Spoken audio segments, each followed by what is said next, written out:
Just in case you've been sleeping under a rock, under the ocean, underneath the Earth's crust, it is my duty to inform you that Nico Mannion has signed with an international team, Virtus Bologna in Italy. Now, while it may seem like the Warriors have lost Nico, it isn't quite that simple. Nico may have signed with an international team, but the Warriors still have Nico's NBA rights. This means that should the Warriors feel the need to bring Nico back, they can offer him a roster spot, buy out his international contract, and bring him back to the States. This is of course if Nico decides to agree with this. If Nico chooses, he can stay there with Virtus Bologna and have a career in Italy instead.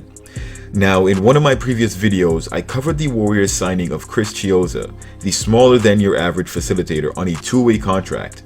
Instead of utilizing the second two-way contract that was available, the Warriors instead signed him with the two-way contract that was reserved for Nico. This means that should things not work out with Chiozza, the Warriors will have some flexibility.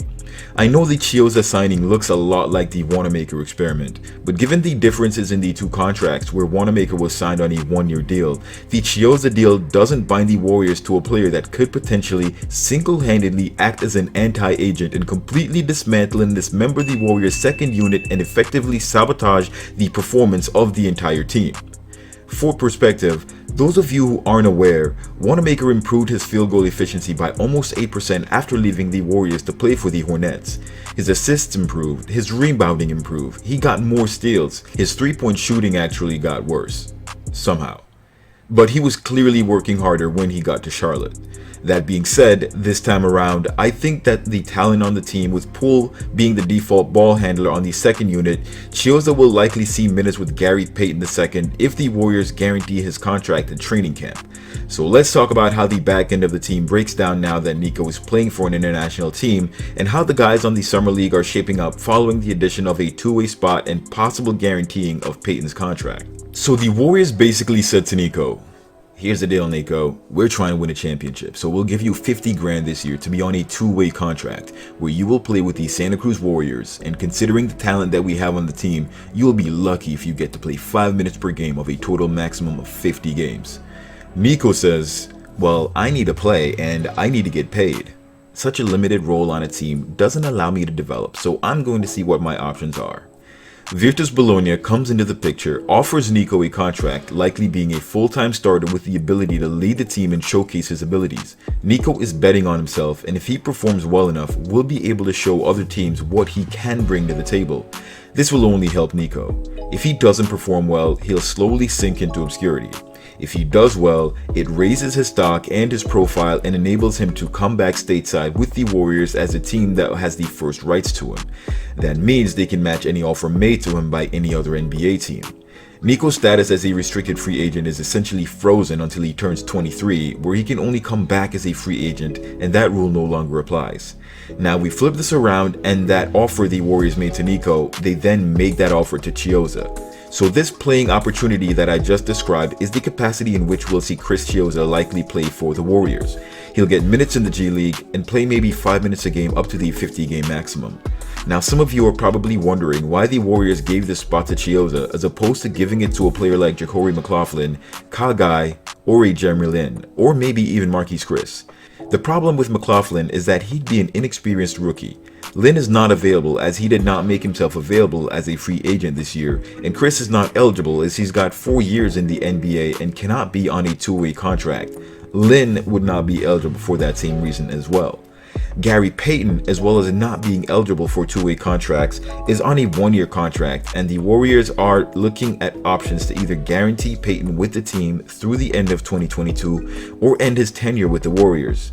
The guarantee was initially supposed to come on August 11th, but the team needed more time to evaluate, so they changed that guarantee date to after training camp.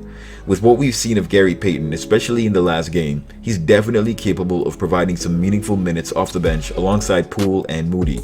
With the Warriors developing players like Poole, Wiseman, Moody, and Kuminga, they're avoiding taking on any more rookies at this point and will only go for veteran players, hence the Chiozza signing.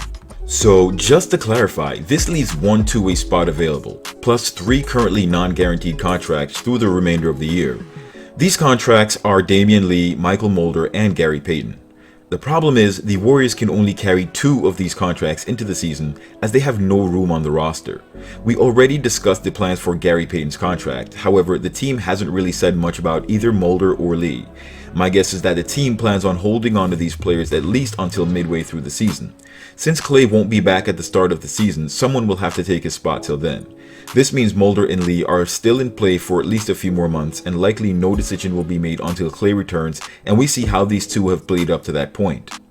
The last portion I want to cover is that second two-way spot likely impacts the 2 non-guaranteed contracts, with Payton trying to secure a guaranteed spot as that is the only way for him to play with the Warriors. The team could actually downgrade Mulder to a 2-way contract because unlike Lee and Payton, Mulder only has 2 years of NBA experience, so he can actually be signed to a 2-way. This will allow the Warriors to keep all 3 players on the roster and avoid losing a good player because of the politics involved in signing players onto certain deals. So we could see Gary Payton take Mulder's spot and then Mulder could occupy that 2-way slot. This is the only thing that makes sense to me as far as what the Warriors are doing. The other option they could have is they could cut Gary Payton at training camp and sign Kyle Guy or Ja'Cory McLaughlin to a 2-way contract, and I currently don't see either of them outbidding Payton for the spot on a roster trying to win a championship. Since we don't see Mulder in Summer League, he's not playing for a spot, so the worst that will happen with him is, like I mentioned, that he will get a 2-way spot just to make the team work. In the end, at this point in the game, in free agency, experience wins, and those left behind will have an opportunity to prove themselves in the G League. Let me know if you think the Warriors are planning something different in the comments. Do you think Payton plays his way to a guaranteed contract? Are any of the guys in the Summer League doing enough to earn that 2-way spot? Be sure to like the video and subscribe to the channel for more Warriors content. Till next time, swish. Word, I'm a player, the real player. I don't give a prayer, man, fuck a naysayer. I block so hard, Smitty gets served. Call me Lonzo Ball, bitches get swerved.